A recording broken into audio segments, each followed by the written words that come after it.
Hello, I'm Ninja Master James, And I'm Jedi Master Luke. and this is the Luke and James Show, Halloween Spooktacular.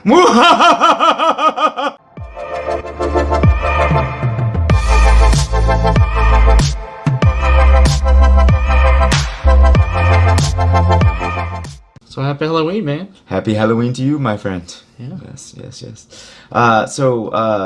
Before we get into our segment today, what's your favorite thing about Halloween? Candy. Mine too. That's why we're doing this show, right? Candy. Send us candy if you want to. Yeah, send us candy. Yeah, we Email us candy. Email us candy. No, send it to us. Just send it to us. Stop right now. My mask is interfering with my ability to see. Okay, there we go. That's why. This is not the mask you're looking for. All right, man. So we've got something a little special cooked up for today, don't we? Yeah. I mean, it's a segment that we do sometimes on here, but it's actually going to be a little bit special today because we're going to do a little twist on it, right? Yeah. All right. We're getting ready for a little segment that we like to call Whimsical News! Spooky edition.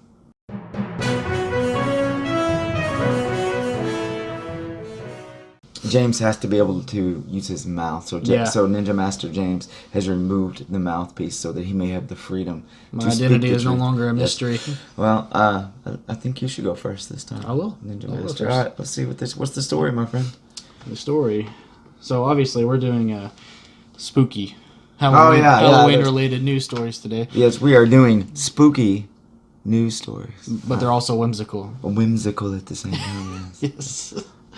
So my story is titled "Corpse Flower That Stinks Like Dirty Diapers to Bloom at Dartmouth College." Well, always the poop.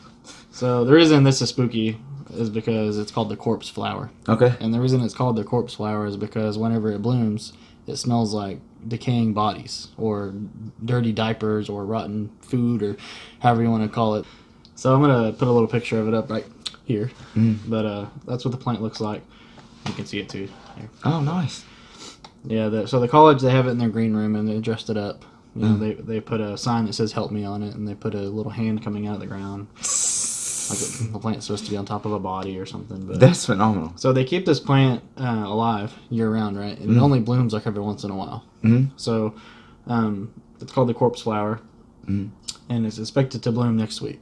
Oh, okay. So like whenever it blooms, it actually has like these little yellow flowers in the bottom, and then the top of it actually opens up, and it gets to be like 10 feet tall. Like the last time that it bloomed, it got to be 10 feet tall, and then it dies off, and then it waits a few years, and it comes back. But this year it's going to be about 7 to 8 feet tall, they said. Is there like a purpose of them growing? I think it's just a rare plant, and they want to keep it alive. And see how long they can keep Yeah. it alive and all that Yeah, stuff. it's Does just it have a name? Yeah, the corpse flower. Is that like a nickname or is that really That's what really what it's called. Oh, wow. Yeah. Okay. All right. Yeah, it's going to be 7 feet 6 inches tall. Or that's the last time it bloomed. It was 7 feet 6 inches tall, but it has been up to 10 feet before. Okay. All right. Yeah.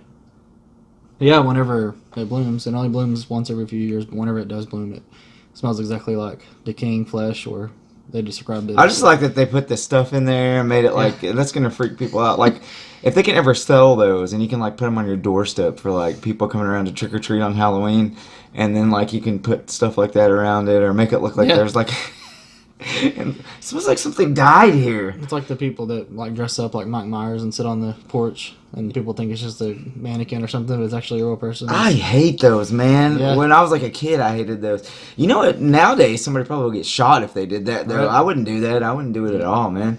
Well, that's a great news story. Yeah, the corpse flower. I thought it was pretty cool. The corpse flower. All right. Well, mine's a little more whimsical than that. Okay. All right. So, this comes from, hang on. Quarzy News. The scary part of Burger King's Black Cherry Slushie is not just the brain freeze. Okay. Okay? I can't wait. So, they have a new slushie for Halloween Okay. and it's called at Burger King, and it's called the Scary Black Cherry Slushie. Okay. All right. And it says it might give you 2 Halloween thrills. Okay? Does it get like diarrhea or something? Close. So the first one is you can get brain freeze. Also, it's kind of black, so it turns like your mouth black and kind of orange, I think is what it said. But a lot of people have tried it, and then afterwards, like they've posted on social media and Twitter and said that their first bowel movement afterwards is like bright neon green.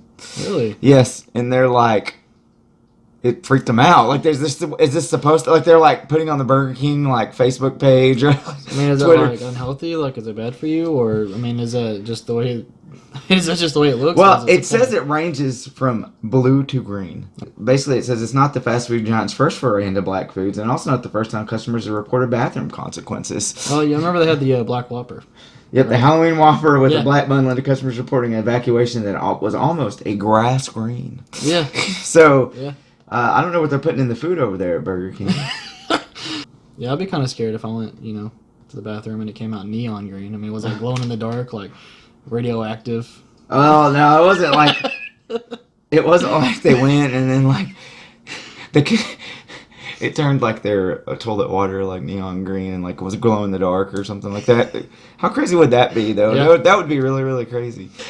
I mean, now that like there's a news story out about it and that people posted on there, you know that like it's just like, oh, people are laughing about it. But like imagine being the first person that happened to. Imagine you going there and getting that slush, and then like we're either at band practice or at a show, or maybe you just come home and it's late at night one time, you're coming home from work, your wife's in bed, you go in to do your business and you, oh my God! And you run in there and then you run into the bathroom. You run out of the bathroom. My poop is neon green. I'll probably take a picture of it for Snapchat. I wonder if anyone has to.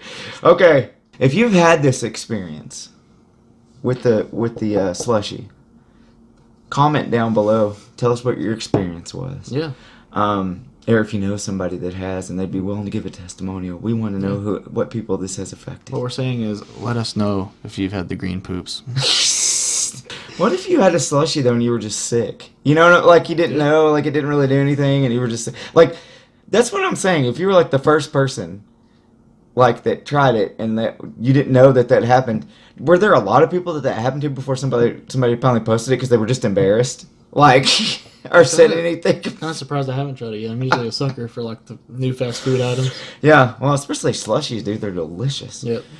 All right, well, this has been Whimsical News. Spooky edition. Yes. And thank you guys for watching. We want to wish you guys a happy Halloween. Be safe out there. Stephanie Eason, on an update on our Bean Boozled thing, has accepted our challenge. We will probably be doing that in season 2. We're coming up on the end of season 1 pretty soon, so that will be a season 2 thing. We have a lot of cool stuff in store for season 2. I feel like people are sending us ideas from all over the place. And so we want your input too. So send us an email at thelukeandjamesshow@gmail.com. thelukeandjamesshow@gmail.com. Send us your suggestions, and we'll see what we can do about doing some of them on the show. Because, I mean, that's what we want, is to entertain you. So you guys ask, we will try to provide. Yep. Thank you guys so much for watching. I'm James. I'm Luke. It's the Luke and James Show. Ooh. See ya. Survive.